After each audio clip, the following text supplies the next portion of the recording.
It was one of those nights where I wished I had stayed home. You know the kind, where you're just not feeling it, but you go out anyway, hoping the night will somehow get better.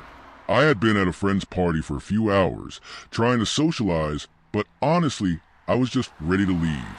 The music was too loud, people were way too drunk, and I could feel the exhaustion creeping in. By the time it hit midnight, I was done. I hadn't drunk much, just enough to know I shouldn't be driving. So I ordered an Uber. It felt safer, easier. I stood outside my friend's house, scrolling mindlessly through my phone while I waited. The night was unusually quiet, the kind of silence that makes you hyper-aware of your surroundings. Every little sound, every movement in the shadows made me a little jumpy, but I shook it off. It was probably just my nerves, or maybe the exhaustion was making me paranoid. When the car pulled up, it seemed like a typical Uber. A black sedan, clean, nothing out of the ordinary. I checked the app. Mike was the driver's name. I remember thinking that it sounded like such a generic, harmless name. Mike seemed normal enough. He gave me a quick nod when I opened the door, but his face was mostly hidden under a baseball cap. He looked like he was in his mid-40s, maybe older, with that kind of tired, worn-out expression you'd expect from someone who drives all night. I climbed into the back seat, muttered a quick hi, and shut the door. The car smelled faintly of air freshener, like someone had tried too hard to mask another odor. But it wasn't unpleasant. I buckled my seatbelt and pulled out my phone, trying to distract myself. But I couldn't shake the strange feeling that settled over me the moment the car started moving. That's when I noticed something. A flicker in the rearview mirror. Just for a split second, I thought I saw movement, like someone shifting in the back seat. But when I glanced over my shoulder, the seat was empty. My heart skipped a beat, but I quickly brushed it off. You're just tired, I told myself. You're imagining things. Mike wasn't chatty, which was fine by me. I wasn't in the mood for small talk, but every so often, I'd catch him glancing into the rearview mirror. Not at me, but at the seat behind me. It was subtle at first, but it kept happening over and over. And each time his expression changed, like he was expecting to see someone there. My stomach twisted into knots, but I tried to stay calm. Maybe he was just one of those overly cautious drivers, checking the mirror a little too often.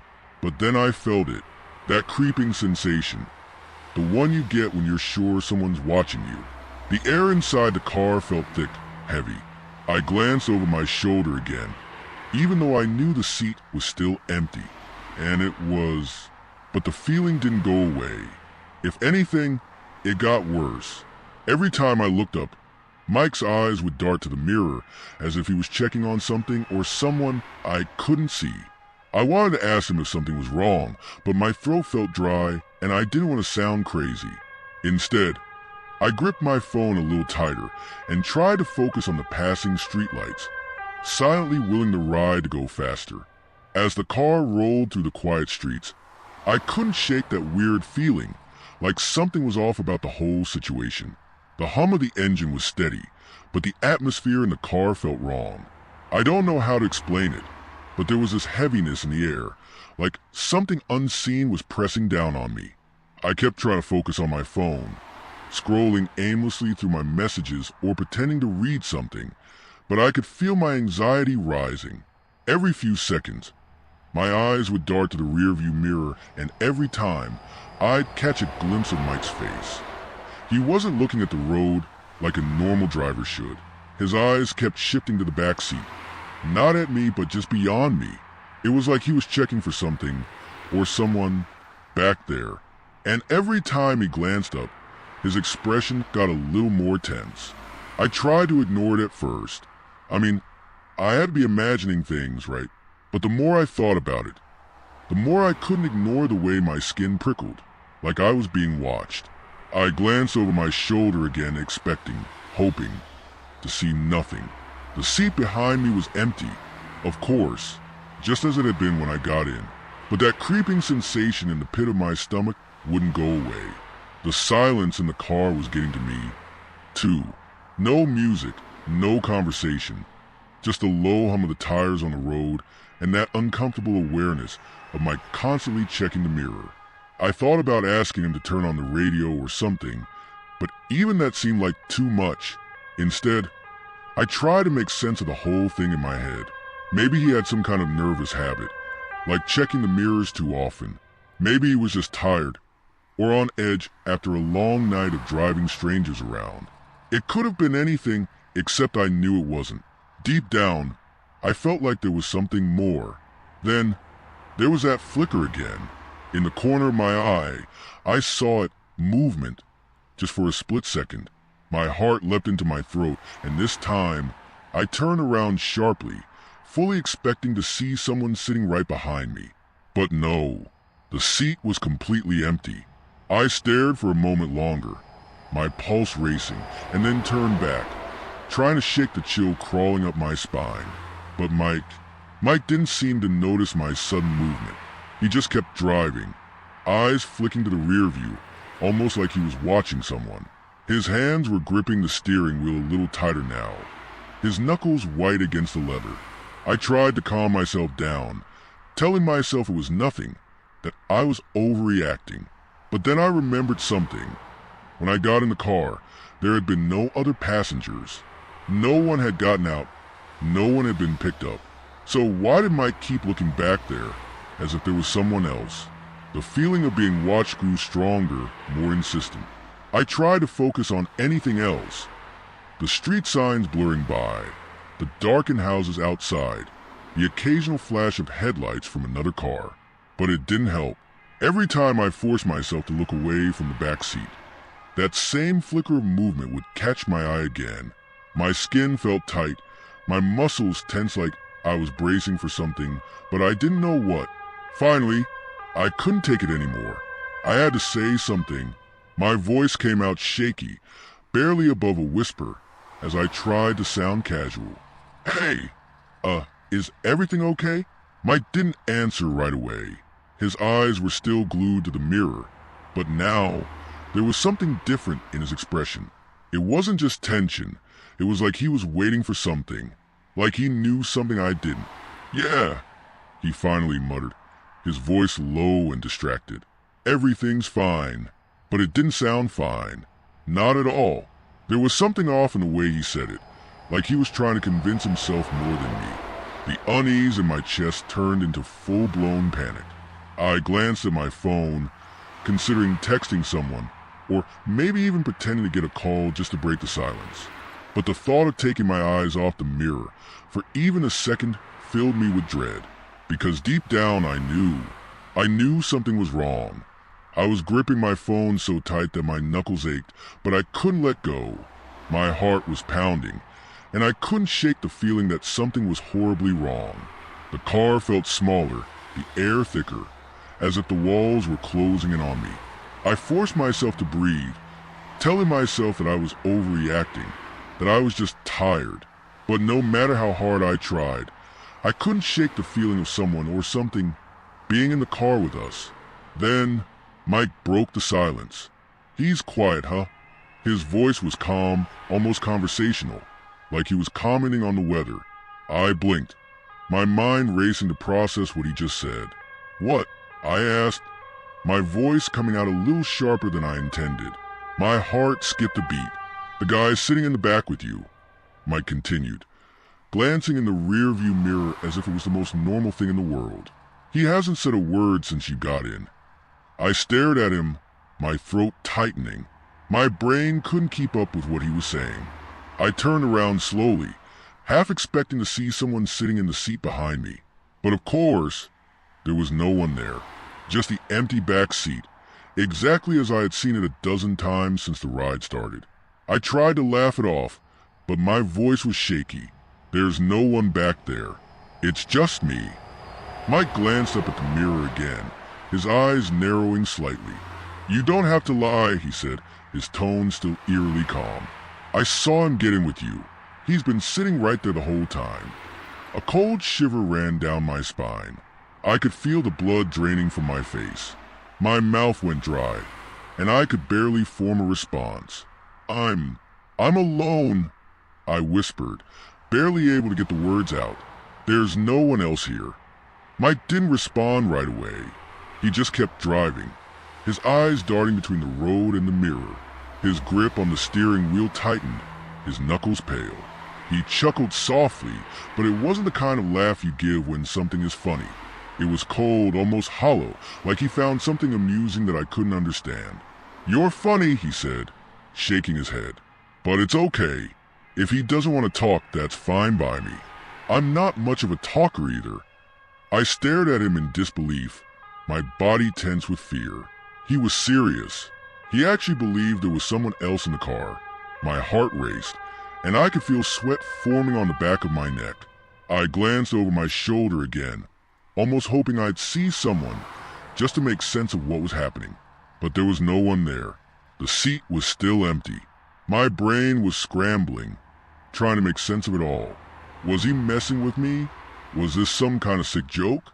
But the way he said it, the way he kept checking the mirror like he could actually see someone back there, it felt too real, too deliberate. I couldn't help but wonder if maybe he was dangerous. What if he was unstable, hallucinating, or worse? My stomach twisted in knots. I needed to get out of the car, but we were still moving through the empty streets, the buildings and streetlights passing by in a blur. We weren't anywhere near my destination, and jumping out of a moving car didn't seem like an option. Not yet, at least.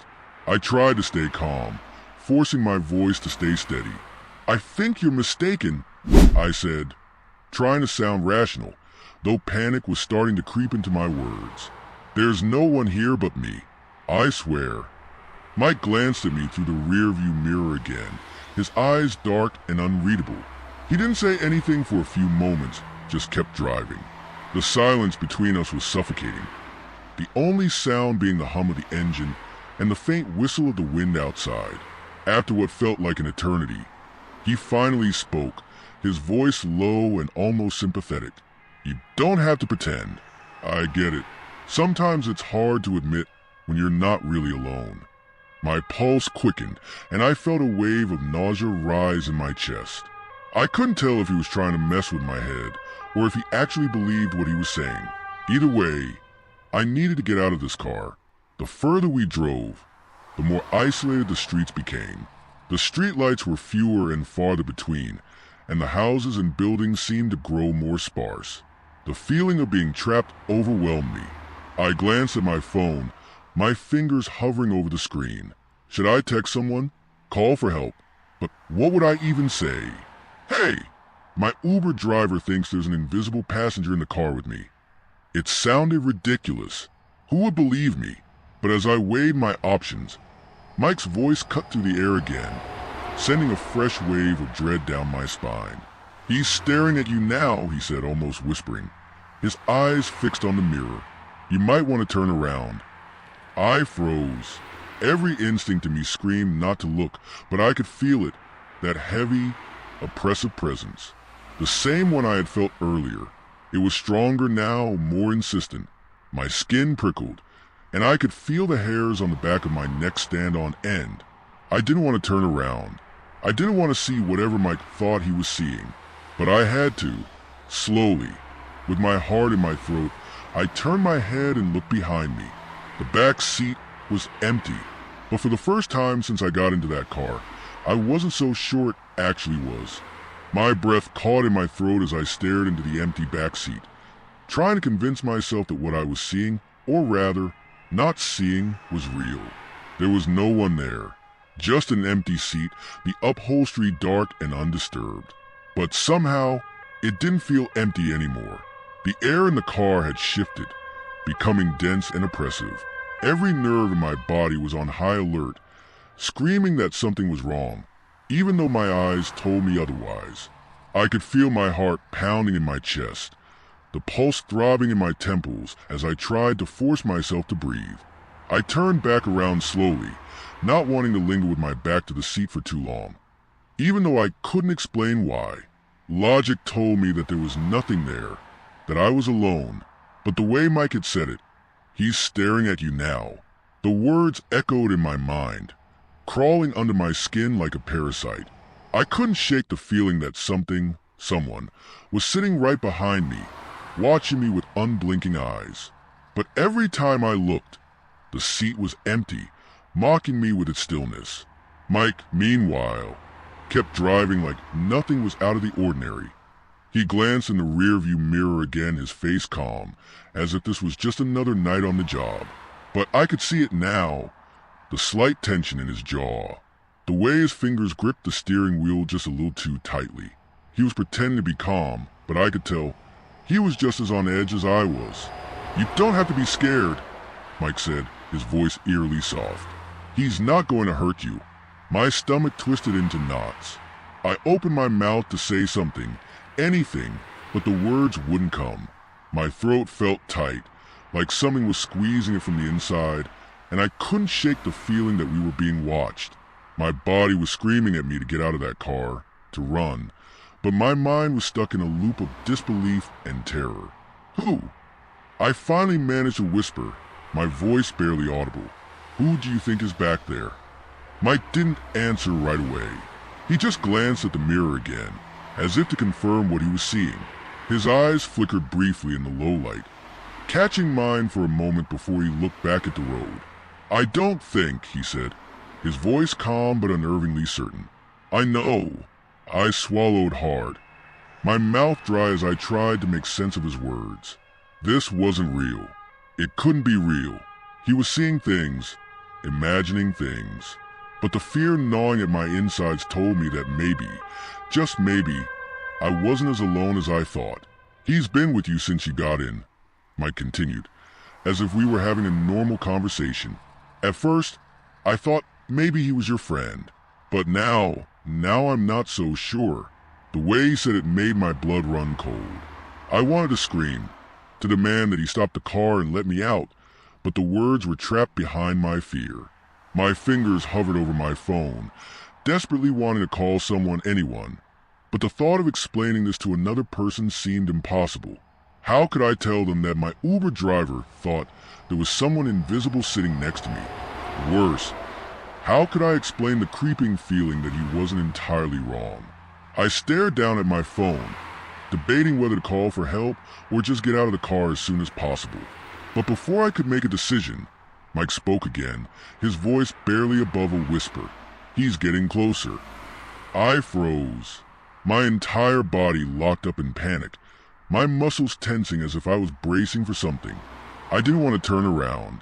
I didn't want to look, but the pressure, the weight of the unseen presence, was growing stronger by the second.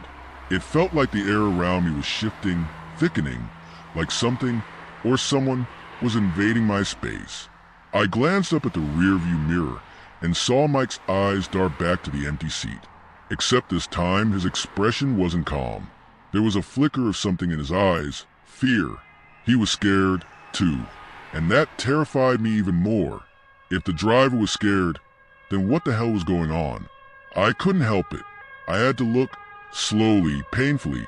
I turned my head to the side, my heart hammering in my chest. I was expecting, no dreading, to see something, anything in the back seat. A shadow, a figure, a movement. But the seat was as empty as ever, taunting me with its stillness. But that feeling of being watched, it didn't go away. If anything, it got stronger, more suffocating. My skin prickled with dread, like a cold hand had just brushed against the back of my neck.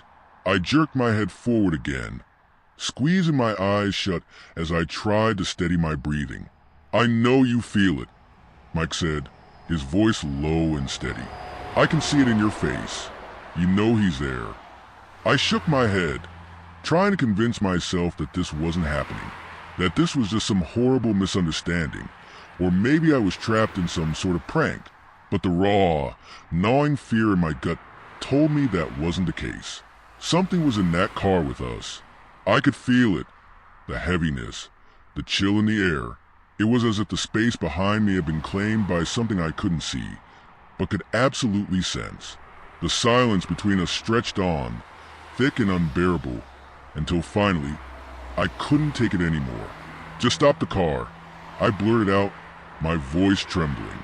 "Please, just let me out." Mike didn't respond right away. He just kept driving, his eyes fixed on the road ahead. His hands gripping the steering wheel like it was the only thing keeping him grounded. I could see the tension in his shoulders, the way his jaw clenched. He wasn't going to stop. Not yet. He doesn't like it when people leave, Mike finally said, his voice barely a whisper. He's been following me for a while now. Every night, he's there in the back seat, watching, waiting. Terror surged through me like a tidal wave, and I knew I had to get out of that car, no matter what. My hands were shaking as I gripped my phone, my thumb hovering over the screen, ready to call anyone for help. But deep down, I knew it wouldn't make a difference. I was alone in this. It felt like I had stepped into a nightmare, and no one could pull me out but myself. The road outside had grown darker, quieter. We weren't in the city anymore. The street lights were fewer, and the houses we passed were becoming more and more spread out. The open fields and patches of woods made me feel like we were driving into the middle of nowhere. My chest tightened with every mile we traveled. I was running out of time, out of options. I had to do something. But Mike, he just kept driving. His face, once eerily calm, now looked strained, like he was holding something back. His eyes darted between the rearview mirror and the road ahead, his fingers gripping the steering wheel so tightly, I thought he might snap it in half. I could feel the tension radiating from him, and I realized with growing horror that he was as terrified as I was. He's not just here tonight, Mike said, his voice low, almost like he was talking to himself. He's always here, every time I drive. He laughed softly, but there was no humor in it, just exhaustion. You know, at first, I thought I was losing my mind. Thought maybe I was seeing things, imagining stuff. But no, he's real. He's always been real. I swallowed hard, trying to steady my breathing, but nothing felt real anymore. The car, the night, the road outside, it all felt distant, like I was trapped in some strange, twisted dream. I kept telling myself to stay calm, to act rationally, but it was impossible with Mike saying these things, with that feeling in the air, like we weren't alone. He likes the quiet ones, Mike continued, glancing at me briefly before turning his attention back to the mirror. His voice was tight, strained. The ones who don't make a fuss. But you're different. He's noticed you. My stomach churned. Every instinct in me screamed to run, to get out of the car before it was too late. But my body was frozen in place, paralyzed by fear. I couldn't believe what I was hearing. This couldn't be happening. People like me didn't end up in situations like this. But here I was, in the back of a car with a driver who genuinely believed something was in the car with us. I glanced down at my phone again, my fingers trembling as I fumbled to pull up the Uber app. Maybe if I pretended to check my location or text someone, it would calm me down. But when I opened the app, I froze. The GPS marker showed we were nowhere near my destination. In fact, we had veered completely off the route. The blue line that was supposed to take me home was far behind us. We were driving somewhere else, somewhere remote. My breath hitched, panic flooding my veins. Where are we going? I asked, trying to keep my voice steady, but I could hear the tremble in it. I tried to act calm, like maybe it was just a mistake. Maybe Mike had taken a wrong turn, but deep down I knew better. I could feel the shift in the atmosphere, the growing dread. Mike's eyes flicked toward the rearview mirror again, and I saw the fear flash across his face. I didn't change the route, he said quickly, almost defensively. He did. He always does. I could barely process what he was saying. What the hell are you talking about? My voice cracked with panic. There's no one here. It's just us. Mike's eyes locked with mine in the mirror, and for the first time, I saw raw fear in them. You don't get it, he whispered, his voice barely audible. He doesn't let me drive where I want to go. He picks the place, and tonight, he's picked you. My heart dropped into my stomach. I couldn't breathe, couldn't think. All I knew was that I needed to get out of that car. Now, let me out, I said, my voice shaking as I reached for the door handle. my fingers slipping against the cold metal. I said, "Let me out," but the door wouldn't budge. It was locked. I frantically hit the unlock button on my side, but nothing happened. I was trapped. "Please," I shouted, my voice cracking. "Mike, let me out. I don't care what you think is back there. I need to get out of this car." Mike's grip tightened on the wheel, his knuckles white. He shook his head, his face pale with fear. "I can't," he whispered. "It's not safe. Not anymore." I was on the verge of a full-blown panic attack, my hands shaking uncontrollably as I tried to force the door open. But no matter how hard I pulled, it wouldn't move. It was like the car itself was working against me. Then, from the back seat, I felt it. It was subtle at first, just the faintest shift in the air. But it grew stronger, more tangible, like the pressure in the car was building. I could feel it pressing against my skin, cold and heavy, as if something was moving closer, inch by inch. The hairs on the back of my neck stood on end, and I could feel a chill creeping up my spine. I didn't want to look. I didn't want to acknowledge it, but I couldn't stop myself. Slowly, I turned my head toward the empty seat beside me, except it wasn't empty anymore. In the dim light of the passing street lamps, I saw it, a shadow, darker than the night, sitting just behind me. It wasn't a person, not really, more like a shape, an outline, something formless and shifting, but its presence was undeniable. My breath caught in my throat, my body frozen in place as I stared at it, unable to move, unable to scream. The shadow sat there, silent and still, as if it had always been there, as if it belonged there. And then, slowly, deliberately, it turned its head toward me. I didn't see a face. I didn't need to. I felt its gaze, cold and unfeeling, burrowing into me, stripping away every ounce of denial I had left. There was someone else in the car. I wasn't alone, and they weren't going to let me leave. The moment I realized I wasn't alone, everything around me seemed to slow down, like time itself was being pulled apart. My pulse was deafening in my ears, drowning out the sound of the car's engine, the wind outside, even my own shallow breathing. All I could focus on was that shadow, that figure, sitting just inches away from me, its presence heavy and suffocating. My body refused to move. I was paralyzed, pinned in place by a primal fear that coursed through my veins like ice. I wanted to scream, to throw myself against the door and claw my way out, but I couldn't.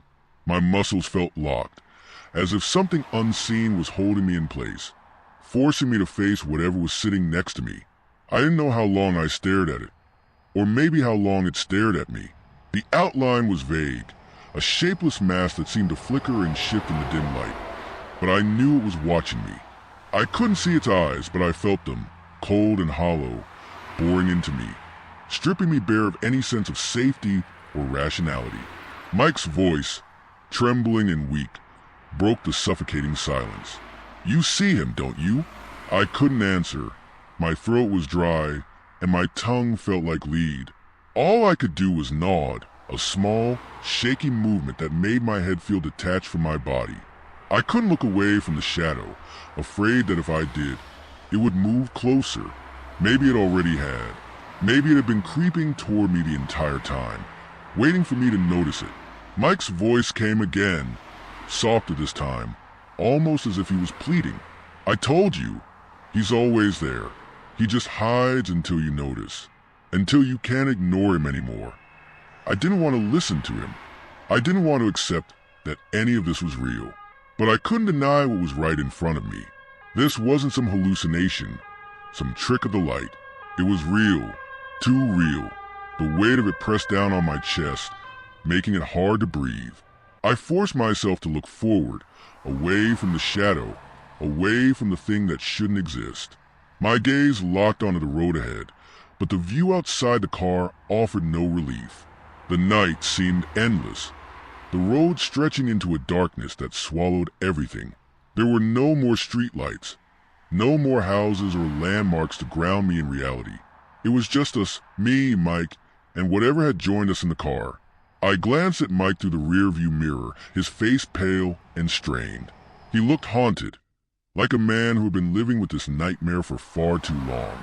His eyes were wide, frantic, darting between me and the shadow in the back seat, as if waiting for something to happen. "I tried to warn you," he whispered, his voice barely audible.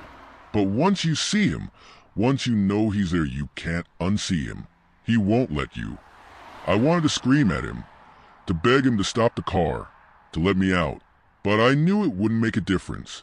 We were too far from anywhere now, too far from help.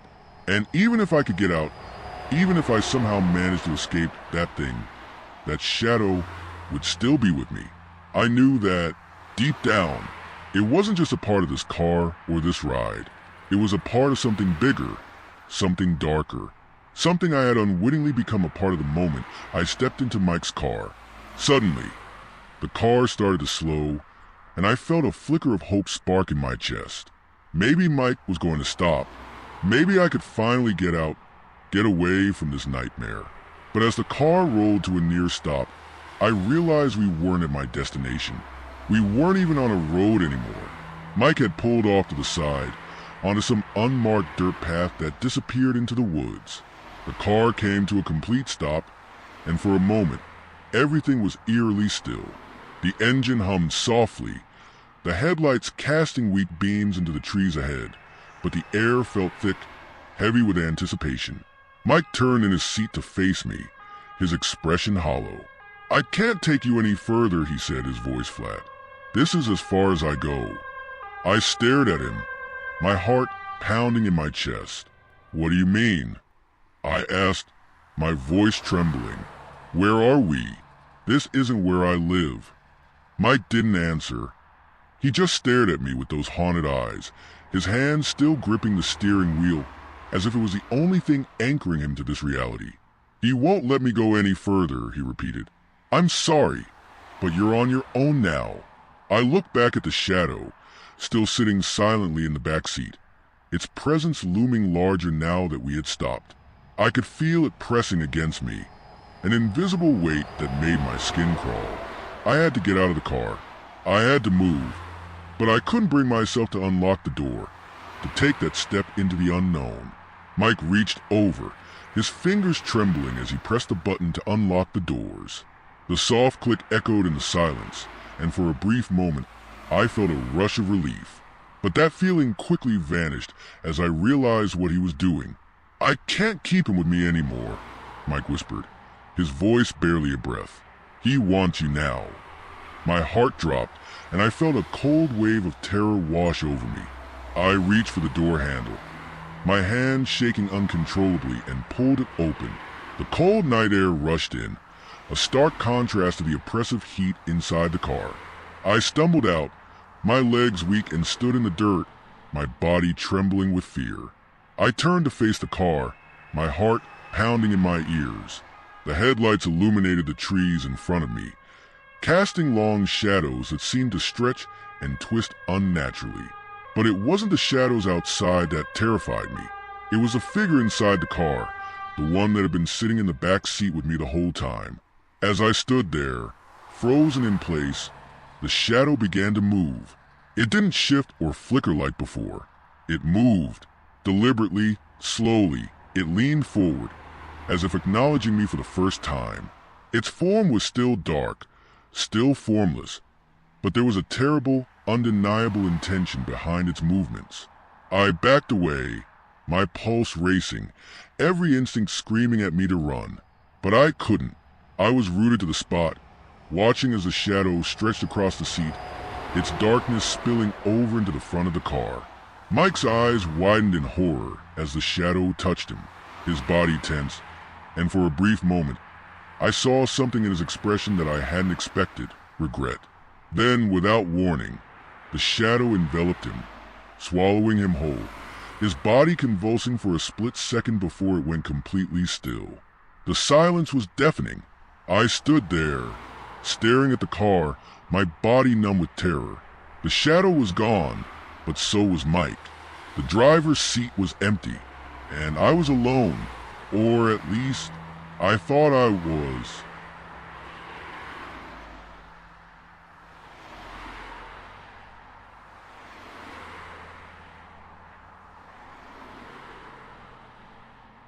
I'm a delivery driver, you know.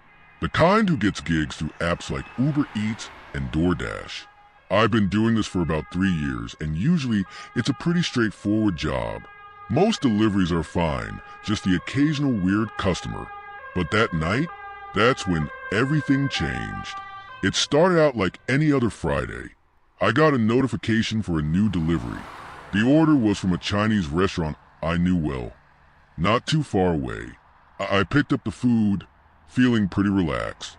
The drive was normal, with the usual city lights flashing by. But as I approached the delivery address, something felt off. The neighborhood was one of those sprawling suburban areas with dark, winding roads and houses that seemed to loom in the shadows. The streetlights flickered, casting long shadows that danced across the pavement, and I couldn't shake off the feeling of unease creeping in. When I finally arrived, my guts sank. The house was huge, isolated, and dark, except for one weak light flickering on the porch. I parked the car and grabbed a bag of food, trying to shake off the strange vibe. I walked up to the door and knocked, my knuckles tapping against the weathered wood. A moment passed, and there was silence.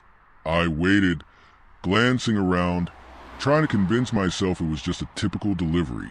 I knocked again, this time louder, my heart beating a little faster. Then I heard it, a sound from inside the house, like something heavy being dragged across the floor. My skin prickled. I told myself it was just my imagination, but as I stood there, it felt like the air had thickened around me. After what felt like an eternity, the door creaked open slowly, and there he was. The man who answered the door was tall, with disheveled hair and a beard that looked like it hadn't been trimmed in weeks. His eyes were sunken, dark circles framing them, as if he hadn't slept in days. He just stood there, staring at me, his expression unreadable. After an awkward pause, he finally spoke, his voice rough and gravelly. "You arrived faster than I expected." I forced a smile, trying to brush off the tension. "Here's your order, sir." I extended the bag toward him, but he didn't take it. Instead, he leaned slightly to the side, as if considering something. "Not every day someone gets here so quick," he murmured, almost to himself. I shifted uncomfortably, feeling the unease settle in my stomach like a stone. If you could just take the food, I'll be on my way," I suggested, but he didn't budge. Instead, he opened the door wider and stepped back, gesturing for me to come inside. "Why don't you come in? It's cold out here." My heart raced. I was suddenly aware that this was no ordinary delivery. I tried to keep my composure. "I'm really okay here, sir. Just need you to grab the food, and I can head out." But he insisted, his tone firm. "Come inside." The chill in his voice sent a wave of panic through me. It wasn't just a cold. It was something far more unsettling. I took a cautious step back, my instincts screaming at me to get away. "If there's been a mistake with the order, I can just call the restaurant and fix it," I said, my voice wavering slightly. He leaned in closer, a strange smile creeping across his face that didn't reach his eyes. "Mistake? No. You're exactly where you need to be." As the unease washed over me, I glanced back inside the house. The dim light barely illuminated the room, but I could make out something unusual in the corner. A large, black bag on the floor, something bulky and oddly shaped. My stomach churned as a knot tightened in my gut. I had to get out of there. I could feel it in my bones that something was terribly wrong. I stood there, heart racing, staring at the man blocking the entrance. The uneasy feeling in my gut twisted tighter. "Sir, I really need to go," I stammered, desperately trying to keep my voice steady. The sight of that bag in the corner gnawed at me.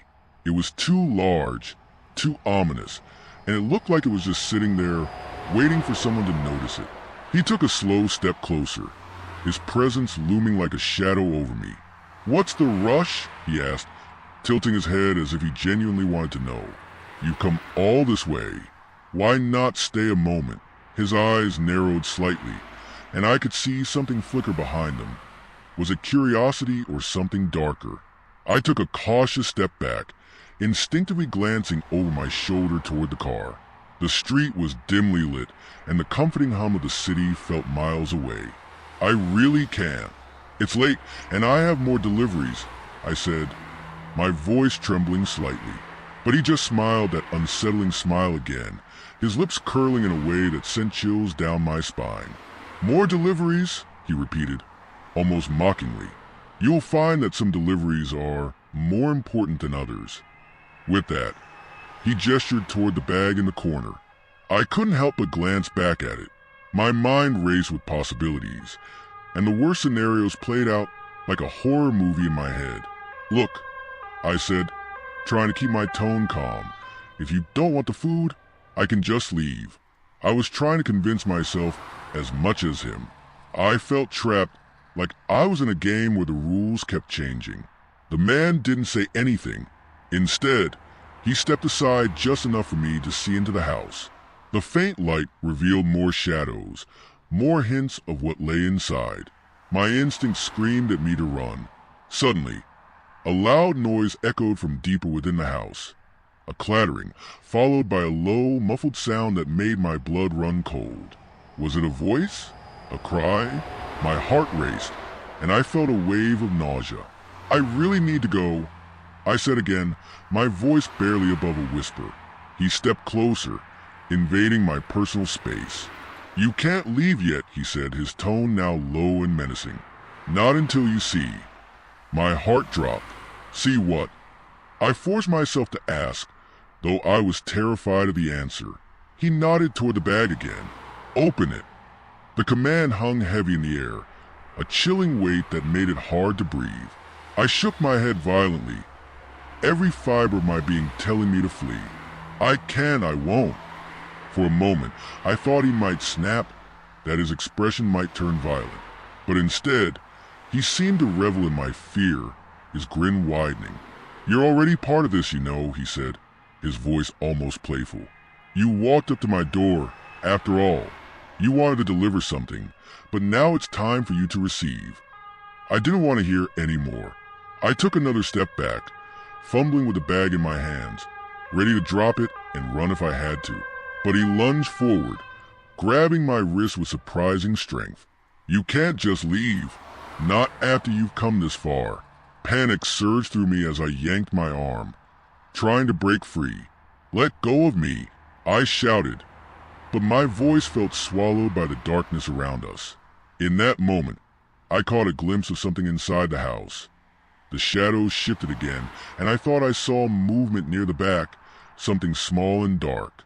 It felt like a warning, an instinct screaming that I needed to get out. I twisted my arm and finally broke free from his grip, adrenaline flooding my system. Without thinking, I turned and bolted for the car, my legs pumping hard beneath me. I could hear him shouting behind me, but I didn't look back. I had to get away. I fumbled for my keys, heart pounding in my chest as I ran. Every second felt like an eternity, and the weight of his presence loomed behind me. I reached the car, flung the door open, and jumped inside, slamming it shut with a force that reverberated in my ears. I quickly locked the doors, my hands trembling as I fumbled with the ignition. I could still hear him yelling outside, his voice a mix of anger and something else, something that chilled me to the bone. As I finally got the engine to roar to life, I backed out of the driveway, glancing in the rearview mirror. I expected to see him standing there, but the porch was empty, the darkness swallowing everything behind me. It felt surreal, like a nightmare I couldn't wake up from. But I knew I wasn't safe yet. I tore down the road, heart racing, adrenaline coursing through my veins, desperate to escape the grip of that horrifying encounter. As I sped away from that house, my heart felt like it was trying to escape my chest. The engine roared beneath me, but all I could hear was the rush of adrenaline coursing through my veins and the echo of that man's voice. You're already part of this. Those words replayed in my mind like a haunting refrain, sending chills down my spine. I couldn't shake the feeling that something terrible had just happened, and I was still a part of it. The familiar streets blurred past me, but nothing felt familiar anymore. I turned onto a main road, but the city lights that usually brought comfort now seemed distant and foreign. My hands gripped the steering wheel so tightly that my knuckles turned white. I could still picture his face, those sunken eyes, that unnerving grin. What had I stumbled into? As I drove, my thoughts spiraled. Was that bag just a harmless delivery, or something much darker? And what about that noise I heard? I shuddered at the thought. Part of me wanted to call the police immediately, but another part hesitated. What would I say? I think I saw a body. They'd probably think I was overreacting or imagining things. I took a deep breath, trying to calm down as I pulled into a gas station. I parked away from the pumps, needing a moment to collect my thoughts. The fluorescent lights flickered overhead, and I stepped out of the car, feeling the cool night air wash over me. I paced around, trying to shake off the feeling of dread that clung to me like a second skin. I couldn't stay there. The idea of returning to that house was unbearable. I fumbled for my phone and finally decided to call the police. My hands shook as I dialed, and when the dispatcher answered, I felt my throat tighten. "I need to report something," I said, my voice shaky. "I just made a delivery and I think there's something wrong. I heard something in the house." The dispatcher asked for details, and as I spoke, I could hear the disbelief in her voice. "So, you didn't actually see anything?" she pressed, and I could feel the frustration bubbling inside me. "No, but I heard it, and the man, he was strange. He wouldn't let me leave." "Can you give us the address?" she asked, and I did. I watched the gas station lights, feeling increasingly isolated. "We'll send someone to check it out," she said, her voice calm but lacking urgency. I hung up, feeling like I hadn't done enough. Just as I was about to get back into my car, I caught a glimpse of movement out of the corner of my eye. My stomach dropped. It was a figure standing by the edge of the gas station parking lot. I squinted, and my heart raced as I realized it was a man from the house.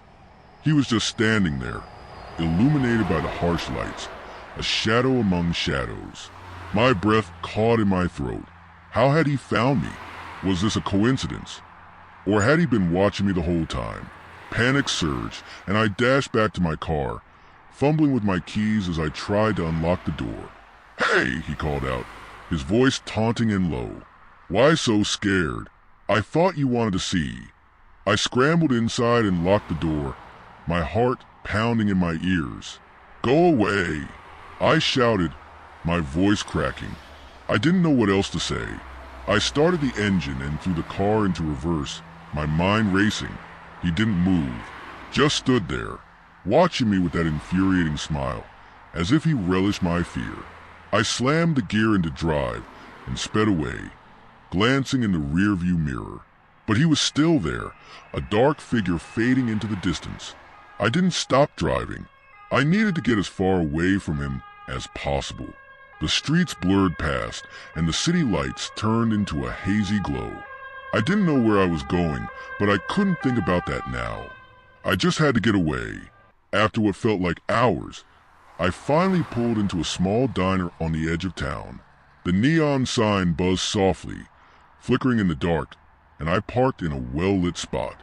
I took a moment to breathe, trying to shake off the panic that still clung to me. I walked inside, the bell chiming softly as I entered. The smell of coffee and greasy food enveloped me, but I felt like a ghost in the place. I slid into a booth, trying to steady my breathing. I needed to think. As I sat there, staring at the menu without really seeing it, I pulled out my phone again, but the battery was nearly dead. I cursed under my breath, feeling the weight of my situation crashing down on me. My mind raced back to that bag, the noise, the man. What if he had done something terrible? What if he was still out there, looking for me? I glanced around the diner, searching for anyone who looked even remotely friendly. The waitress caught my eye, and I waved her over. "Can I get a coffee, please?" I asked, my voice shaky. She nodded, concern flickering across her face, but I could tell she was busy. As I sat there, waiting, I realized how vulnerable I felt. I was alone in this unfamiliar place, and my thoughts spiraled further into darkness. I had to do something. I had to warn anyone, about that man and the sinister bag in his house. But as I waited for my coffee, I couldn't shake the feeling that my night was far from over. I sat in the diner, nervously tapping my fingers on the table, the fluorescent lights buzzing above me. The coffee smelled strong, a familiar comfort that I desperately needed. But even as I waited, I couldn't shake the gnawing anxiety twisting in my stomach. My mind raced, replaying every moment from that night. I kept looking over my shoulder, half expecting to see him walk through the door, that unsettling grin plastered on his face. The waitress finally brought my coffee, her eyes darting to my anxious demeanor. "You okay, Han?" she asked, concern lacing her voice. I forced a smile, trying to sound nonchalant. "Just a rough night, long deliveries and all that." She nodded, but I could see the skepticism in her eyes. "Right, just remember, if someone's bothering you, let me know." I appreciate her kindness, but my mind was racing too fast. I needed to make sense of everything, to connect the dots. Why had he targeted me? Was it random, or was there something more sinister at play? I took a long sip of coffee, trying to calm my nerves, but my thoughts spiraled back to the bag in that house. What was inside? Was it a body? The noise I heard echoed in my head. Had I really just imagined it? The waitress walked away, leaving me alone with my racing thoughts. I pulled out my phone again, praying for a sign of life, but the screen was still dark. I cursed under my breath. I needed to get home, charge my phone, and figure out my next steps. I thought about calling the police again, but the last thing I wanted was to sound paranoid or dramatic. Then, just as I was about to give up on my phone, I noticed a man sitting a few booths down, his back to me. He was dressed in a dark jacket and had a scruffy beard. Something about him felt familiar, and I squinted, trying to see his face. My heart dropped as realization hit me. He looked strikingly similar to the man from the house. I felt my blood run cold. I couldn't be sure, but the way he sat, relaxed yet alert, sent a wave of panic through me. I quickly ducked my head, pretending to be engrossed in my coffee, but I could feel my heart pounding in my chest. What was he doing here? Was this just another coincidence, or was he following me? I risked another glance, and this time he turned slightly, catching my eye. My breath caught in my throat. He wasn't smiling now. His expression was serious, almost predatory. I needed to get out of there fast. I pushed my half-empty cup aside, paying no attention to the waitress as I slid out of the booth. I made my way to the exit, my heart racing, and the bell above the door chimed as I stepped outside. The cool night air hit me like a slap in the face, but I didn't stop to breathe. I hurried to my car, glancing over my shoulder every few steps, half expecting him to be right behind me. Once inside, I locked the doors and fumbled for my keys. I started the engine, my hands shaking as I backed out of the parking space. I was out of my mind with fear, knowing that he could be anywhere, that he might be watching.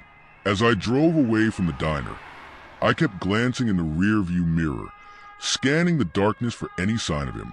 The streets were eerily quiet, the usual hum of traffic replaced by a tense stillness that wrapped around me like a fog. I needed to go home, to find safety, but even then, I knew I wouldn't feel secure. As I turned onto a familiar road, I tried to focus on the route, but my thoughts kept drifting back to that man. What was his plan? What did he want from me? My mind raced with possibilities, each darker than the last. Suddenly, I noticed a flicker of movement in the shadows. My heart dropped as I realized I wasn't imagining it. Someone was following me. I pressed down on the accelerator, my breath quickening. I took a sharp turn, hoping to lose whoever it was, but the feeling of dread only intensified. I drove through winding streets, my anxiety spiking with each turn. The headlights of my car cut through the darkness, but it felt like I was in a nightmare I couldn't escape.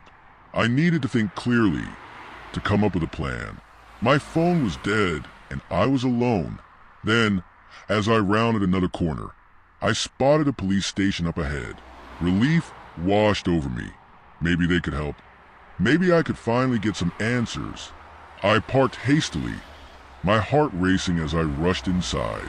The station was bright and bustling, the sound of voices and phones ringing filling the air. I approached the front desk, my pulse still racing. "I need to report something," I said, urgency spilling from my lips. The officer behind the desk looked up, raising an eyebrow as I caught my breath. "What's going on?" I hesitated for a moment, glancing around as if the man from the diner would appear at any moment. "I think someone's after me," I whispered, feeling the weight of my fear pressing down on me. "Take a deep breath," he said, trying to calm me. "Why don't you start from the beginning?" I opened my mouth to explain, but as I looked into his eyes, I couldn't shake the feeling that I was still in danger. I needed to tell my story, but every moment I spent in that station felt like an eternity, a prelude to something far worse. As I stood in the police station, the noise around me faded into a dull roar. I could feel my heart racing, each beat echoing in my ears. The officer leaned forward, studying me intently, but I felt like I was in a daze. "You need to start from the beginning," he urged, his voice steady. I swallowed hard, gathering my thoughts, but the words felt jumbled in my mind. "I'm a delivery driver," I started, my voice shaky. "I made a delivery tonight to this house. The man who answered the door, he was strange. He wouldn't let me leave." I could see skepticism flicker across the officer's face, but I pressed on. "He said I was part of something. He had this bag in his house, and I heard a noise. It sounded like someone was in trouble." The officer raised an eyebrow. "What kind of noise?" he asked, his tone more curious than concerned. I hesitated, trying to recall the sound. Was it a cry? A plea? "I don't know," I said, frustration building. It was muffled, but it didn't sound right. It felt like something was really wrong. "Did you see anyone else in the house?" he probed. My stomach churned. "No," but I felt like there was someone else. I could just sense it. He nodded, taking notes, but I could tell he was holding back judgment. "What's the address?" I provided the information, and he quickly typed it into his computer. As he looked it up, I could feel the anxiety bubbling within me, as if the walls were closing in. What if they didn't take me seriously? What if the man from the diner was right behind me, waiting for the perfect moment to strike? "All right," the officer said, his demeanor shifting slightly. "We'll send someone over to check it out." I breathed a sigh of relief, but then I remembered the man's face, that terrifying smile. "You have to hurry," I insisted. "I think he might be dangerous." As the officer finished his notes, I glanced at the clock on the wall. Time was slipping away, and every second felt like a countdown to something dreadful. "Can you send someone with me?" I asked, desperation creeping into my voice. "I want to go back and check it out. I can't just sit here waiting." He hesitated, exchanging glances with another officer across the room. "That's not how this works. We can't just send an officer out with you on a hunch," he said, trying to sound reassuring. But I could see the doubt in his eyes. "We'll investigate the address you gave us. If we find something, we'll take care of it." I felt a surge of frustration. "You don't understand. He's dangerous. I heard something. What if there's someone hurt in there?" My voice rose, and I could feel the panic creeping back in. "Calm down," the officer replied, his tone firm but not unkind. "If there's someone in danger, we'll find out soon enough." Before I could respond, a call came in on his radio, and he turned away to answer. I stood there, feeling utterly helpless. I could just imagine the man from the house, how he had that way of looking at me, like he was toying with my fear. I thought about the bag, about what was inside, and my heart raced even faster. Suddenly, a woman's voice broke through my thoughts. "Excuse me," she said, approaching me. She was an officer, her uniform crisp and authoritative. "I'm Officer Ramirez. I heard you might need some assistance." "Yes," I blurted, relieved to see a sympathetic face. I made a delivery to this house, and I think there's something really wrong. Can you come with me? She exchanged a glance with the officer I had been speaking to, who nodded slightly. All right, she said, but we need to be cautious. I'll drive. Let's see what's going on. As we stepped outside, the cool night air hit me like a wave, and I felt a flicker of hope. Maybe I wouldn't be alone in this after all. Officer Ramirez drove, her expression serious as we navigated through the darkened streets. I directed her, my heart pounding as we approached the ominous neighborhood. Every turn brought back memories of the earlier encounter, and I could feel my palms sweat. Are you all right? Officer Ramirez asked, glancing at me as she focused on the road. You seem a bit shaken. I can't shake the feeling that something bad is happening. I admitted. The way he looked at me, the way he wouldn't let me leave, it felt like he knew something I didn't. She nodded, her expression firm. You did the right thing by coming to us. We'll figure this out together. Her words were meant to be reassuring, but I couldn't shake the nagging fear. What if we got there too late? As we pulled up to the house, the eerie glow of the porch light flickered in the darkness. My heart sank. The house looked just as foreboding as before. I could almost feel the weight of that man's gaze on me, and I shivered. Stay close, Officer Ramirez instructed as we stepped out of the car. She approached the door cautiously, her hand resting on her holstered weapon. I followed, anxiety tightening my chest. Is anyone home? She called out, her voice steady. Silence hung heavy in the air, broken only by the rustle of leaves in the wind. I could feel my heart pounding in my ears as we waited, the tension palpable. Let's check around back, she suggested, and my stomach dropped. I nodded, and we made our way around the side of the house, the shadows stretching around us like dark hands. As we rounded the corner, I noticed the back door was slightly ajar, the darkness inside beckoning us closer. Officer Ramirez exchanged a glance with me, her expression steely. Stay behind me, she said firmly, pushing the door open slowly. I held my breath as we stepped inside, the darkness swallowing us whole. The smell of something stale and musty hung in the air, sending chills down my spine. What do you see? She whispered, her voice barely above a breath. I don't know. I managed, feeling paralyzed with fear. Then, as we ventured deeper, I caught sight of the bag in the corner of the room, just like I had seen before. My heart raced, and I felt a wave of nausea. Is that it? Officer Ramirez asked, pointing to the ominous shape. I nodded, my throat dry. She approached the bag cautiously, her instincts on high alert. I could barely breathe as I watched her kneel down, slowly unzipping it. My mind raced, picturing all the horrors that could be inside. Will we find something horrifying? Will we be too late? As she opened the bag, I braced myself for the worst. What we found would change everything. As Officer Ramirez slowly unzipped the bag, a heavy silence enveloped us, the air thick with tension. My heart pounded in my chest, each beat reverberating in my ears like a warning siren. I held my breath, my mind racing with what could possibly be inside. Would it be something grotesque? A body? She opened the bag fully, and the contents spilled out onto the floor with a soft thud. I leaned in, my stomach churning as I tried to make sense of what I was seeing. It was a jumble of clothing, worn, frayed, and unmistakably personal. A child's jacket, a torn-up backpack, and scattered toys. Panic surged through me as I recognized them. Pieces of lives that seemed to have been stolen away. What is this? I whispered, horrified. What happened here? Officer Ramirez's expression hardened as she picked up a toy car, examining it closely. These belong to kids, she said, her voice low and tense. We need to search this place. Now. I nodded, the reality of the situation crashing over me like a tidal wave. This was worse than I had imagined. There could be someone in danger. I said, my voice trembling. We have to find out where these came from. She gestured for me to stay close, and we moved further into the house, the oppressive darkness swallowing us. Each creak of the floorboards felt amplified, the silence punctuated only by the sound of our footsteps. I could hardly process the weight of the discovery.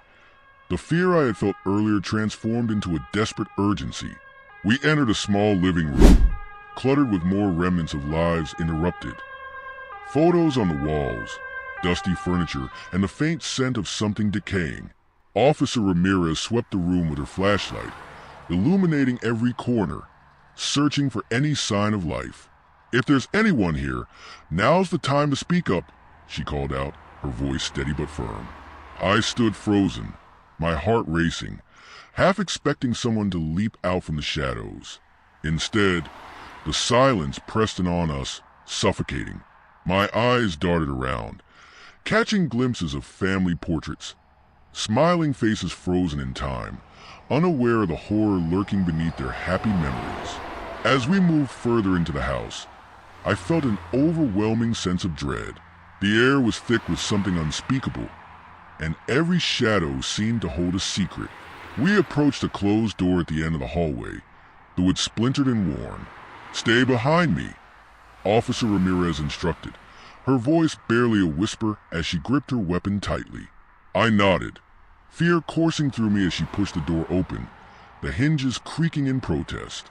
Inside was a small room, the darkness almost palpable. A single light bulb hung from the ceiling, flickering ominously. I squinted into the gloom, my heart racing as I took in the scene. The room was filled with old furniture, but in the corner, something caught my eye, a figure huddled beneath a pile of blankets. "Is someone there?" Officer Ramirez called out, her tone sharper now. The figure shifted, and I felt my stomach drop as a small child peeked out, wide-eyed and terrified. "Oh my God," I gasped, stepping forward. The child looked no older than 6, their cheeks streaked with dirt, eyes filled with fear and confusion. "It's okay, you're safe now." The officer quickly knelt beside the child, her demeanor softening. "Hey there, can you tell us your name?" The child blinked, trembling as they pulled the blankets closer. I don't know," they whispered, their voice barely audible. "I want my mommy." My heart shattered at their words, the reality of the situation hitting me like a freight train. "We're going to get you out of here," I promised, my voice thick with emotion. Officer Ramirez quickly assessed the situation, her eyes scanning for any signs of danger. "We need to get this child to safety," she said, glancing back at me. "Can you check if there's anyone else in the house?" Nodding, I reluctantly stepped back into the hallway, my heart still pounding. I felt a mixture of fear and determination surge within me. I had to find out what was happening here. I searched through the remaining rooms, each one filled with a sense of foreboding. In the first, I found more abandoned toys, the remnants of a childhood snatched away. In another, a makeshift bed covered in tattered blankets. Someone had been living here, hiding away from the world. As I entered the last room, I froze. It was dark and cramped, filled with the same oppressive silence. My flashlight illuminated a corner, and I nearly gasped. There, tied to a chair, was a woman. Her hair was disheveled, her eyes wide with fear and desperation. "Help me," she croaked, her voice hoarse. I rushed forward, the adrenaline surging through me. "Hang on, I'm going to get you out," I promised, frantically working to untie her. "Please hurry," she begged, glancing toward the door as if sensing an unseen threat. I worked as quickly as I could, my fingers trembling. Finally, the ropes fell away, and she collapsed into my arms, gasping for breath. "Thank you," she whispered, tears streaming down her face. I thought I was going to die here. Just then, I heard footsteps echoing from the hallway. My blood ran cold. "We have to go. Now," I urged, pulling her to her feet. We hurried back to the living room where Officer Ramirez and the child were waiting. "You found someone," she exclaimed, relief flooding her features. "Where's the man?" I gasped, glancing around. "He's not here," she replied, her tone urgent. "We need to get everyone out of this house before he returns." The little boy clung to the officer, his wide eyes brimming with fear. "Is he coming back?" "Not if we can help it," Ramirez assured him, glancing back at me. "Let's move." We hurried out of the house, my heart racing with every step. As we reached the door, I glanced back one last time, a chill running down my spine. It felt like the darkness was reaching for us, trying to pull us back into its depths. Once outside, we quickly made our way to the patrol car, the night air feeling both liberating and terrifying. I couldn't shake the sense that this was just the beginning of something far more sinister. As we piled into the car, the woman and child huddled close, their expressions a mix of relief and fear. Officer Ramirez turned to me, her gaze steady. "You did well, but we need to get to safety and call for backup. This isn't over yet." I nodded, my heart still racing as we drove away from that house. But even as the lights of the police station faded into the distance, I couldn't shake the feeling that we had only scratched the surface of a dark reality that loomed just beneath the surface.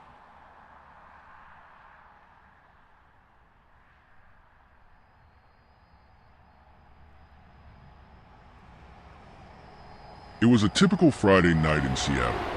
The kind where the streets buzz with the energy of the weekend and the air carries the faint scent of rain. After a grueling week at the office, I was finally heading home, feeling the weight of my tired body melt away with each step. As I pulled out my phone to order an Uber, I couldn't shake the sense of relief that washed over me.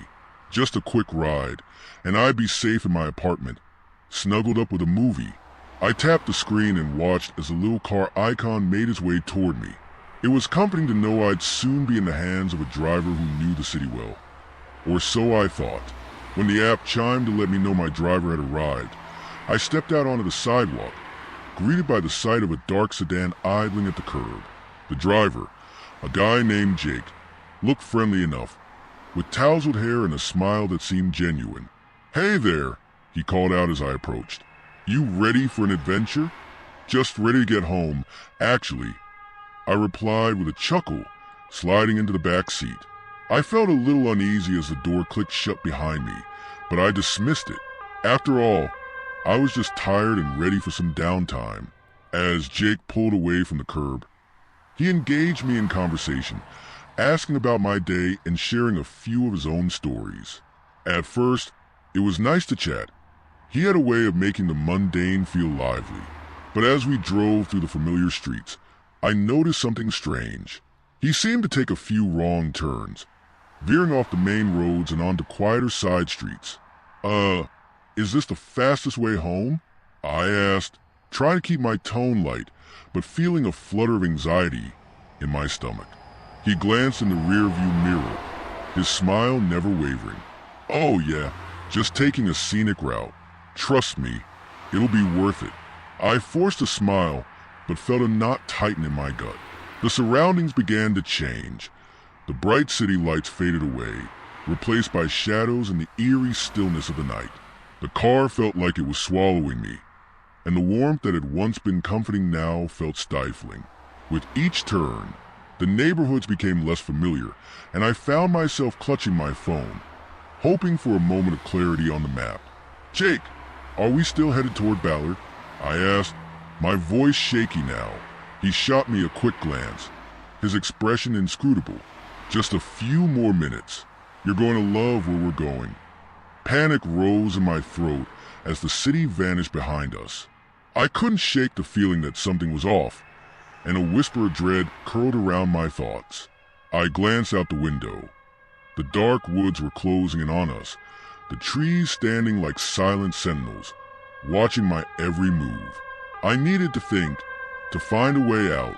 What had seemed like a routine ride was quickly spiraling into a nightmare, and I realized I had to get control of the situation before it was too late. As the minutes ticked by, my anxiety grew more palpable, each second feeling like an eternity.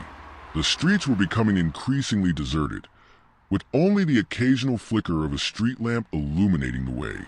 I glanced at my phone again, but there was no signal, No reassurance that I could call for help. The city's familiar landmarks had long vanished, replaced by endless stretches of darkened forest on either side of the road. "Jake, are you sure this is the right way?" I ventured, my voice laced with uncertainty. His demeanor hadn't changed, still friendly, still casual, but there was an intensity in his eyes that unsettled me. He turned his head slightly to look at me, the corner of his mouth twitching up in a smile that didn't quite reach his eyes. "Trust me, just a little longer," he said, his tone almost coaxing. "You'll see." The trees loomed closer, their silhouettes twisting in the dim light. I couldn't shake the feeling that they were closing in on us, trapping me in this car with a man whose intentions felt increasingly sinister. The gentle hum of the engine was now an ominous backdrop to my racing thoughts. Just then, Jake turned off the main road onto a narrower, unpaved path that seemed to disappear into the woods. My stomach dropped. "Jake, this doesn't feel right," I blurted out, gripping the edge of my seat. "Where are we going?" He chuckled, but it sounded hollow. "Relax. I promise you'll enjoy this. Just a little detour for some fun." The word fun echoed in my mind, sending chills down my spine. Fun wasn't what I was feeling. I wanted to scream, to demand that he turn around, but fear held me captive. The trees began to close in around us, branches clawing at the sides of the car like skeletal fingers.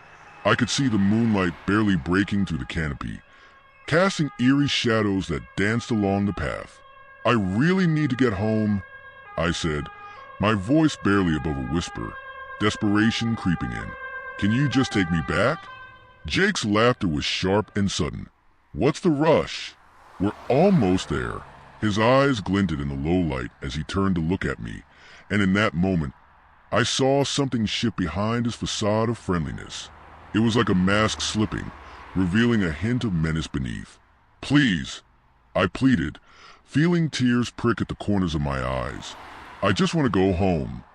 His expression hardened for a split second before he masked it with that unsettling smile again. "You'll thank me later," he said, and I could hear the unspoken threat in his voice.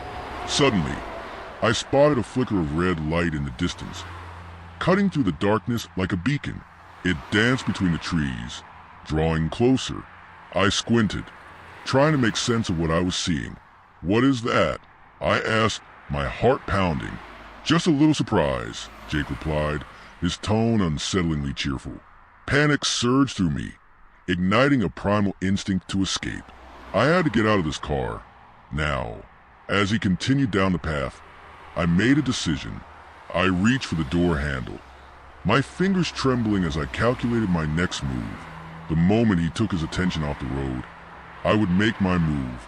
The trees loomed closer, and with every passing second, I could feel the weight of my fear threatening to crush me.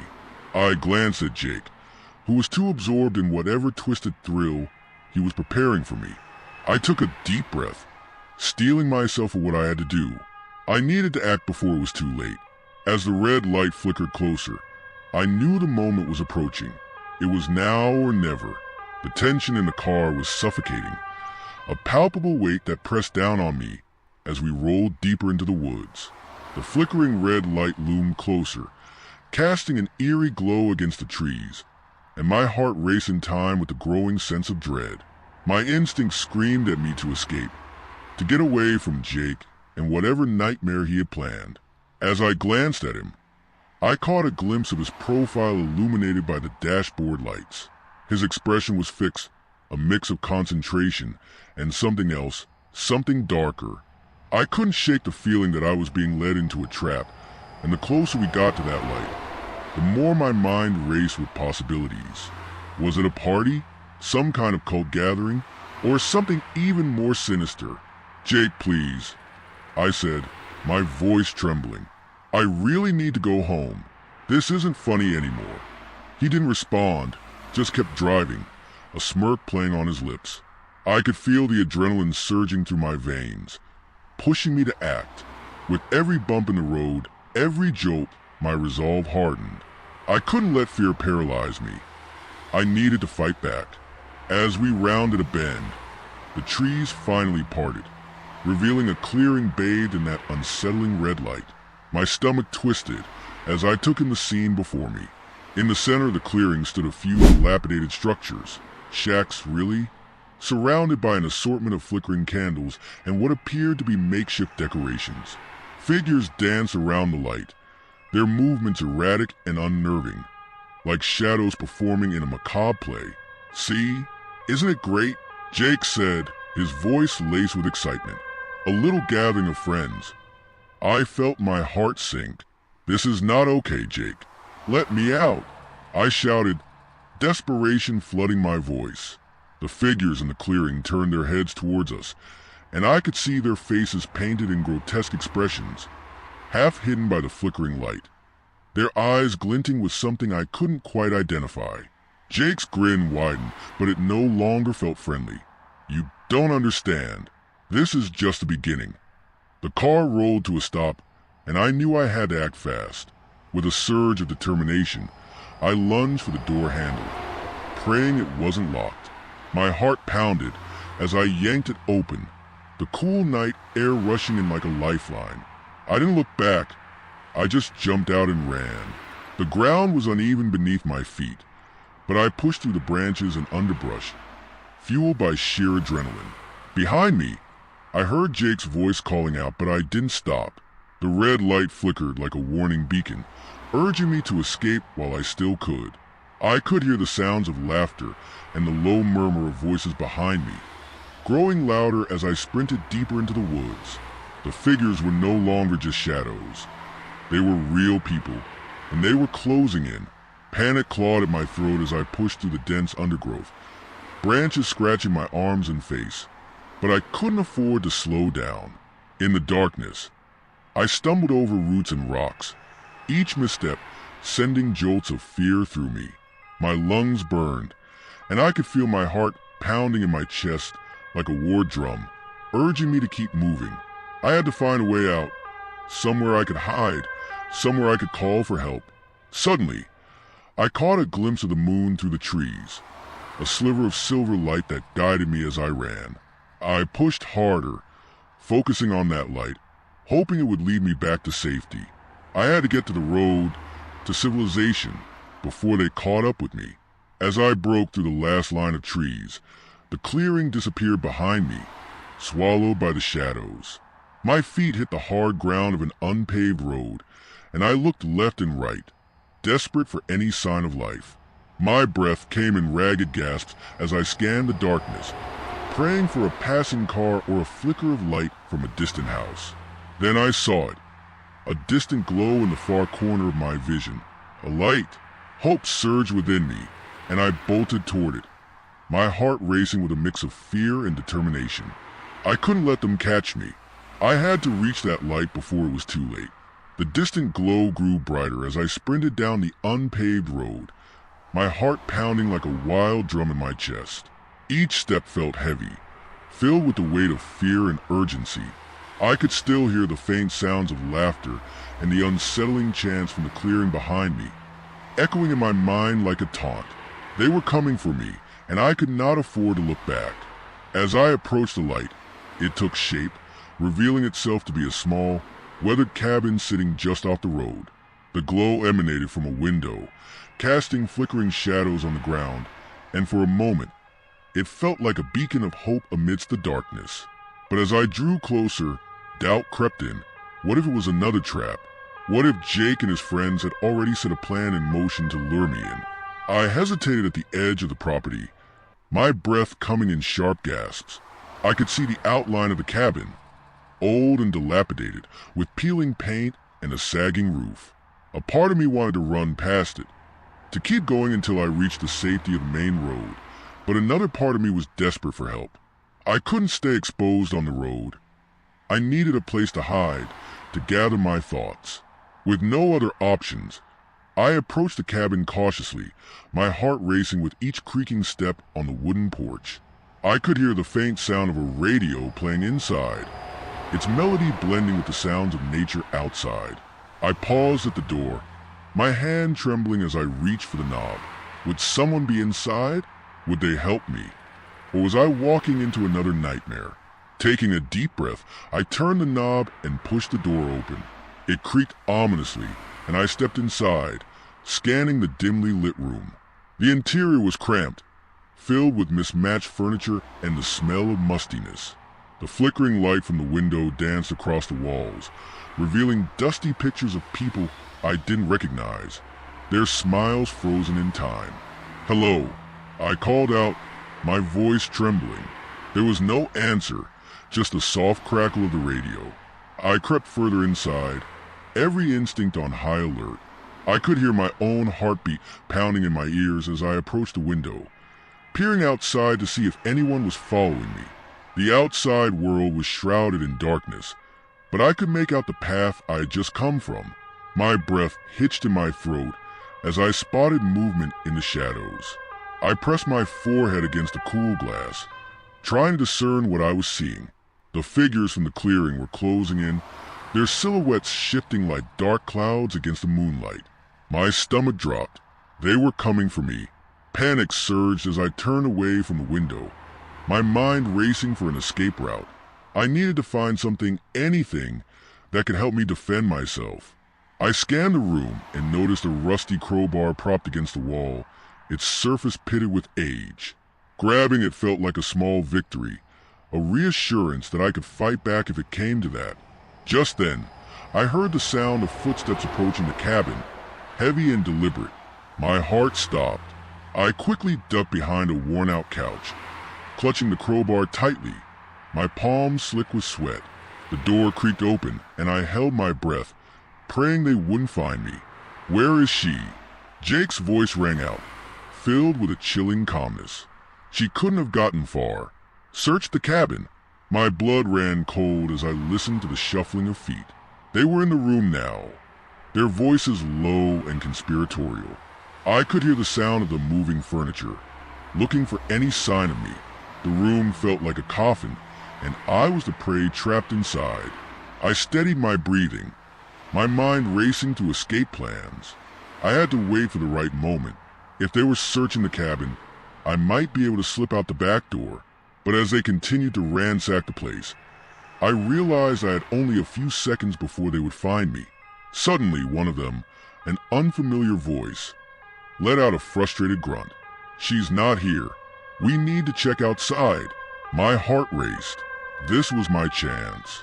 I slipped quietly to the back of the cabin, carefully avoiding any creaky floorboards. With the crowbar in hand, I pushed the back door open just enough to squeeze through, the cool night air hitting my face like a splash of cold water. Outside, the moonlight was brighter, illuminating the path ahead. I could hear them shouting to each other, their voices growing more frantic. I took off again, running deeper into the woods, determined to put as much distance as possible between myself and the cabin and Jake. The trees rushed by as I sprinted, branches scraping my arms, but I didn't stop. I had to keep going. I had to survive.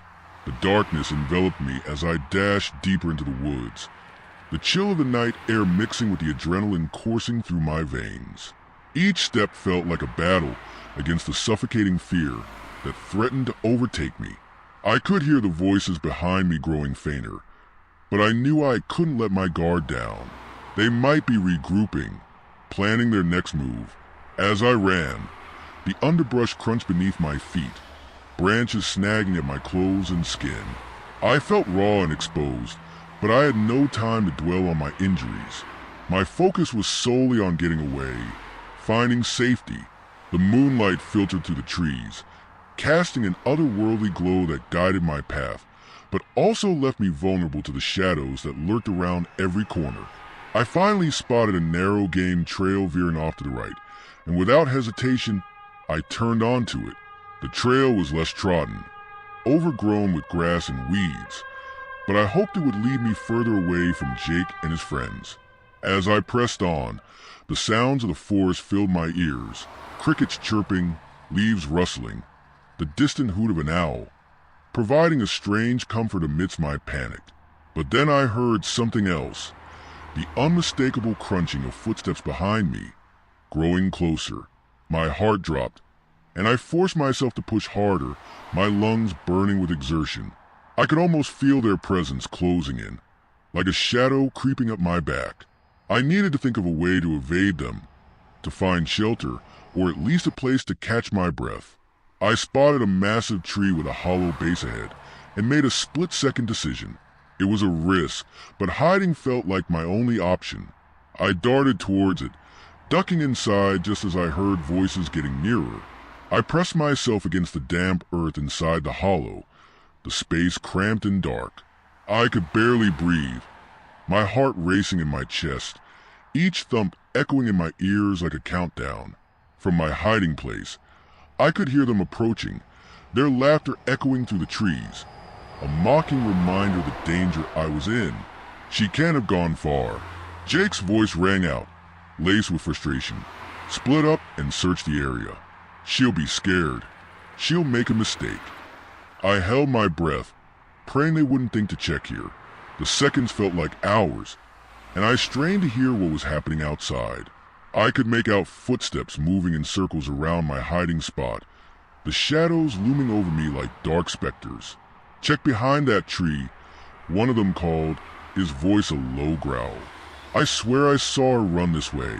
I squeezed my eyes shut, wishing I could will myself to vanish into thin air. The sound of shuffling feet drew closer, and I could feel the vibrations of their movements reverberating through the ground. I gripped the crowbar tighter, its weight a small comfort against the overwhelming sense of dread. Suddenly, the laughter faded, replaced by tense silence. I opened my eyes just in time to see one of the figures looming over my hiding spot, peering into the hollow. My breath hitched as our eyes locked for a brief moment, and I froze, my heart racing as he scanned the darkness. Then, just as quickly as he appeared, he moved on, calling back to the others. She's not here. Let's keep looking. We can't let her get away. As the footsteps faded into the distance, a wave of relief washed over me, mixed with a deep-seated fear that they would return. I waited, listening intently to the sounds of the forest and their fading voices. Time slipped by, and I knew I couldn't stay hidden forever. I needed to move, to find a safer place, but where? After a few agonizing minutes, I carefully emerged from the hollow, peering into the darkness around me. The woods felt both familiar and foreign, the shadows dancing with a life of their own. I took a cautious step forward, straining to hear any sign of danger. The path was empty, and I hesitated for just a moment, torn between the instinct to flee and the fear of being caught. But I couldn't stay here. I had to keep moving. I turned back toward the trail, scanning for any landmarks that might lead me to safety. With my heart pounding, I followed the trail, my senses heightened. I kept my eyes peeled for any signs of life, a road, a light. Anything that might offer a glimpse of hope. The forest felt alive around me, branches whispering secrets and the rustling leaves stirring the air with tension. And then in the distance, I saw it, a faint glimmer of light cutting through the trees. My breath caught in my throat, a flicker of hope igniting within me. Was it a house? A cabin? A way out? I focused on that light, pushing through the underbrush, determination propelling me forward. Every step felt like a battle, but I couldn't afford to falter. As I moved closer, the light grew brighter, and I could hear the faint sound of music, soft, inviting. But beneath the allure of that light lay a knot of apprehension. What if it was another trap? What if Jake and his friends had set up another stage for their twisted game? I hesitated for a brief moment, weighing my options, but I knew I had to take the risk. I couldn't let fear dictate my choices any longer. With renewed determination, I sprinted toward the light, each step a desperate plea for safety. I would find a way out of this nightmare, no matter what it took. As I dashed toward the light, it loomed larger and more inviting, but the knot of apprehension in my stomach tightened. The soft strains of music wafted through the trees, a haunting melody that seemed to lure me in, but I couldn't shake the feeling that I was walking into a trap. Each step felt heavier, the weight of my fear pressing down on me. I broke through the last line of trees, and the scene before me was both beautiful and terrifying. It was a small clearing, filled with flickering lanterns hanging from branches and candles scattered around the ground, casting a warm glow over everything. In the center stood a group of people, their faces illuminated by the light, dancing in a sort of trance, lost in their own world. But something about their movements felt wrong, like they were marionettes with invisible strings, dancing to an eerie rhythm that didn't match the music. I took a cautious step back, my instincts screaming at me to turn around. Yet, there was nowhere else to go. The shadows behind me felt too close, and I had to make a decision. "Help!" I called out, my voice trembling as I stepped into the clearing. The music faltered for a brief moment, and several heads turned toward me, eyes widening with surprise. I felt exposed under their gaze, but the desperation in my heart pushed me forward. One woman, her hair flowing like dark silk, broke away from the group and approached me. "You made it," she said, her voice sweet yet unsettling. "We've been waiting for you." "Waiting for me?" I echoed, confusion swirling in my mind. "I need help. They're after me." I glanced over my shoulder, half expecting to see Jake and his friends emerging from the trees, ready to drag me back into their twisted game. "Don't worry," she said, her smile both comforting and chilling. "You're safe here. We'll protect you." I hesitated, the words hanging in the air like a fog. "Who are you?" I asked, suspicion creeping into my voice. The others continued to dance behind her, their movements more frantic now, as if the music had taken control of them. She chuckled softly, her eyes gleaming in the candlelight. "Just friends who want to welcome you. Come, join us." She extended her hand, and for a moment, I felt the pull of her invitation, a desire to belong, to find solace after the chaos I'd just escaped. But the moment was fleeting. A dark cloud of realization settled over me. "No," I said firmly, taking a step back. "I can't stay here. I need to leave." At that, the woman's expression shifted, her smile faltering as her eyes narrowed. "Leave? But you don't understand what you're giving up." The others ceased their dancing, their attention fully on me now, an unsettling silence replacing the music. Before I could respond, a familiar voice cut through the tension. "There you are." Jake emerged from the trees, a triumphant grin on his face. Behind him, his friends followed, their expressions a mix of delight and menace. I knew you couldn't resist our little gathering. Panic surged through me as I realized my chance to escape was slipping away. "Stay back," I shouted, clutching the crowbar tightly. I turned to the woman, desperation flooding my voice. "You have to help me." She looked between me and Jake, her gaze shifting like a pendulum. "We can help you," she said slowly, "but you must choose." "Choose what?"